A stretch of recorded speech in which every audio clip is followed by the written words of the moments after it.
Page নম্বর 168 application 9 এখানে বলেছে prove that the quadrilateral formed by a angle bisector of a circular quadrilateral is also concyclic। এই কথাটার মানে একটা সার্কেলিক কোয়াড্রিল্যাটারাল আছে, এখানে এ বি সি ডি একটা সার্কেলিক কোয়াড্রিল্যাটারাল।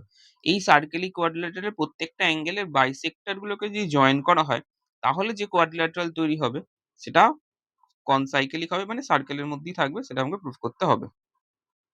তাহলে এখানে এই অ্যাঙ্গেল এ এর বাইসেক্টর হচ্ছে AR, অ্যাঙ্গেল বি এর বাইসেক্টর হচ্ছে BP, অ্যাঙ্গেল সি এর বাইসেক্টর হচ্ছে CP আর অ্যাঙ্গেল ডি এর বাইসেক্টর হচ্ছে CR। ঠিক আছে?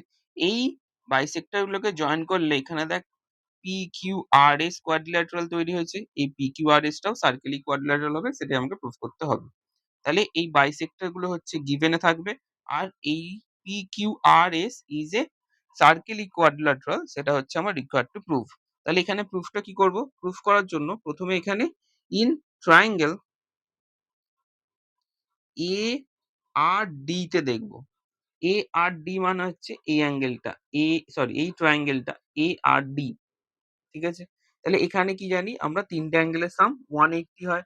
তাহলে angle ARD plus angle RDA plus angle DAR equal to 180 degree.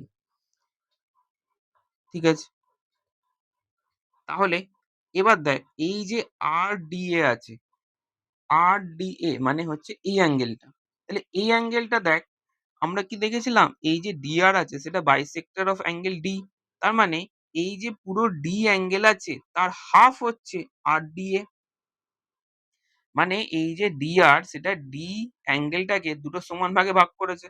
তাহলে এই যে RDA সেটা হাফ অফ অ্যাঙ্গেল D হওয়ার কথা। মানে এই যে RDA আছে তার জায়গায় আমরা লিখতে পারি হাফ অফ অ্যাঙ্গেল D। তাহলে এখানে লিখছি half of angle D। Same ভাবে এই যে DAR আছে সেইটা সেম ভাবে কি লিখতে পারি, হাফ অফ অ্যাঙ্গেল A। কারণটা কি, এই যে AR আছে সেটা অ্যাঙ্গেল A কে দুটো সমান ভাগে ভাগ করেছে। তাহলে এই যে DAR equal to half of angle A আমরা লিখতে পারি। তাহলে এখানে লিখছি half of angle A equal to 180 degree. এটাকে নাম দিচ্ছি 1। এরপর আমরা ট্রায়াঙ্গেল BPC কে দেখব। তাহলে BPC তেও কি সেম ভাবে এই তিনটে অ্যাঙ্গেলের সাম 180 হওয়ার কথা। ECB plus angle CBP equal to 180 degree.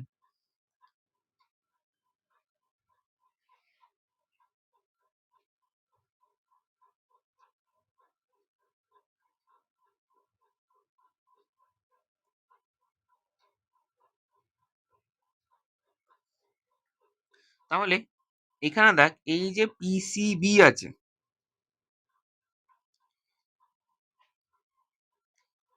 PCB তার মানে হচ্ছে আমার এই অ্যাঙ্গেলটা। তাহলে এই অ্যাঙ্গেলটা সেম ভাবে দেখ অ্যাঙ্গেল সি এর অর্ধেক হওয়ার কথা। এই যে সিপি আছে সেটা অ্যাঙ্গেল সি এর বাইসেক্টর, তার মানে কি দুটো সমান ভাগে ভাগ করেছে। তাহলে এই যে পিসিবি আছে সেটা হাফ অফ অ্যাঙ্গেল সি আমরা লিখতে পারি। তাহলে এর জায়গায় আমরা লিখছি half of angle C. Same ভাবে এই যে সিবিপি আছে মানে হচ্ছে সিবিপি এই অ্যাঙ্গেলটা সেটা হাফ অফ অ্যাঙ্গেল বি হওয়ার কথা। তাহলে এর জায়গায় লিখবো half of angle B equal to 180 degree. তাহলে এবারই 1 নম্বর আর 2 নম্বরকে অ্যাড করে পাচ্ছি, কি পাচ্ছি দেখি। Adding 1 and 2 we can say angle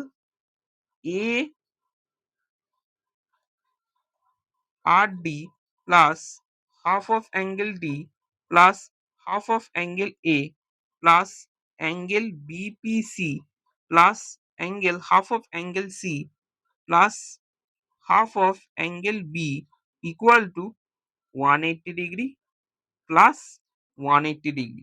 ঠিক আছে, সবগুলোকে যোগ করলে এটা হচ্ছে। এরপর এই যে অ্যাঙ্গেল ARD আর অ্যাঙ্গেল BPC আছে সেগুলোকে পাশাপাশি রাখছি, আর যেগুলোর সাথে হাফ আছে সেইগুলোকে আমরা একসাথে রাখছি। ঠিক আছে? তাহলে এখানে দেখ এটা হবে হাফ অফ অ্যাঙ্গেল এ। তাহলে এই যে হাফ গুলো আছে angle D, angle A, angle C, angle B সেইগুলো সব হাফ কমন নিয়ে লিখছি আর এই অ্যাঙ্গেল গুলোকে পাশাপাশি লিখছি। তাহলে এখান থেকে কি লেখা যায়? Angle ARD plus angle BPC plus half of angle A,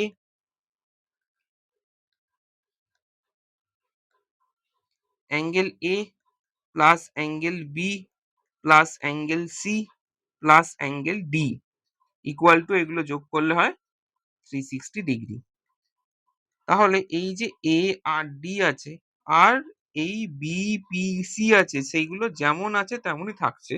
শুধু এখানে একটা জিনিস দেখ angle A, angle B, angle C, angle D এগুলো কি একটা কোয়াড্রিল্যাটারালের অ্যাঙ্গেল। তাহলে আমরা কি জানি একটা কোয়াড্রিল্যাটারাল যেরকমই কোয়াড্রিল্যাটারাল হোক তার চারটে অ্যাঙ্গেলের সাম সবসময় 360 হবে। তাহলে এই angle A plus angle B, angle plus angle C plus angle D এগুলো সব যোগ করলে আমার 360 হওয়ার কথা। আমরা জানি কোয়াড্রিল্যাটারাল যেমনই হোক তার প্রত্যেকটা অ্যাঙ্গেলের সাম সবসময় 360 হবে। তাহলে এ বি সি ডি এই সব অ্যাঙ্গেল গুলোর সাম সবসময় 360 হবে। তাহলে এখানে হাফ অফ 360 আমরা এখানে লিখলাম। ঠিক আছে? তাহলে অ্যাঙ্গেল এ আর ডি প্লাস অ্যাঙ্গেল বিপিসি এটা হাফ করলে হবে 180 ডিগ্রি ইকুয়াল টু 360 ডিগ্রি। তাহলে angle ARD plus angle BPC এই 180 টা এদিকে মাইনাস করে দেবো। তাহলে হবে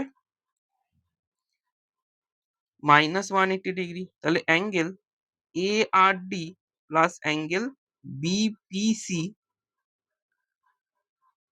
BPC সেটা ইকুয়াল টু 180 ডিগ্রি হলো। তাহলে এখানে দেখ ARD তার মানে কোনটা?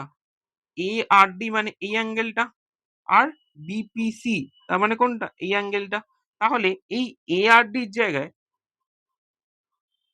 এই এআরডি র জায়গায় আমরা লিখতে পারি কিউআরএস। মানে এই যে এআরডি আছে তার জায়গায় আমরা লিখছি কিউআরএস। আর এই যে বিপিসি আছে তার জায়গায় আমরা লিখছি কিউপিএস। ঠিক আছে? এই দুটো জিনিস আমরা লিখছি। তাহলে এখান থেকে আমরা কি লিখতে পারি? Angle QRS plus angle QPS equal to 180 degree. তাহলে এই যে কোয়াড্রিল্যাটারাল PQRS আছে তার দেখ একটা পেয়ার অফ অ্যাঙ্গেল একটা পেয়ার অফ অপোজিট অ্যাঙ্গেলের সাম সাপ্লিমেন্টারি হচ্ছে মানে 180 হচ্ছে। তাই তো? তাহলে একটা পেয়ারের সাম যদি সাপ্লিমেন্টারি হয় তাহলে আরেকটা পেয়ারের সামও সাপ্লিমেন্টারি হবে। আমরা কি জানি 4টে অ্যাঙ্গেলের সাম 360 হয়। তাহলে এইটা প্লাস এইটা মানে অ্যাঙ্গেল P আর অ্যাঙ্গেল R সেগুলো যদি 180 হয় তাহলে angle Q plus angle S ও সাপ্লিমেন্টারি হবে।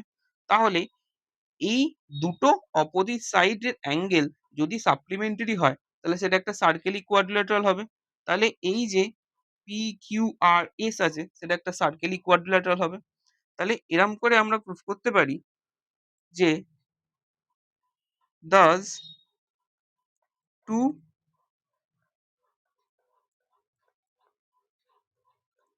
opposite angles of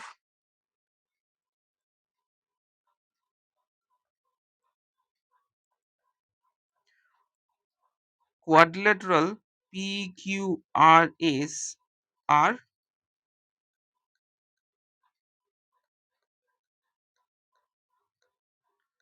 supplementary। তাহলে PQRS কোয়াড্রিল্যাটারাল অপোজিট অ্যাঙ্গেল গুলো যদি সাপ্লিমেন্টারি হয় তাহলে সেখান থেকে আমরা কি বলতে পারি? therefore PQRS is a cyclic quadrilateral।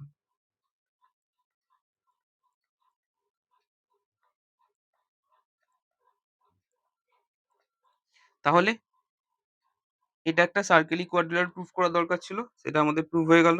তাহলে আমরা এরম করে এটাকে প্রুফ করব। এরপর যখন পরীক্ষায় দেবে তখন given required to prove যেমন লেখা আছে তেমন করে লিখবো। আমি শুধু এখানে বোঝানোর জন্য বললাম। ঠিক আছে?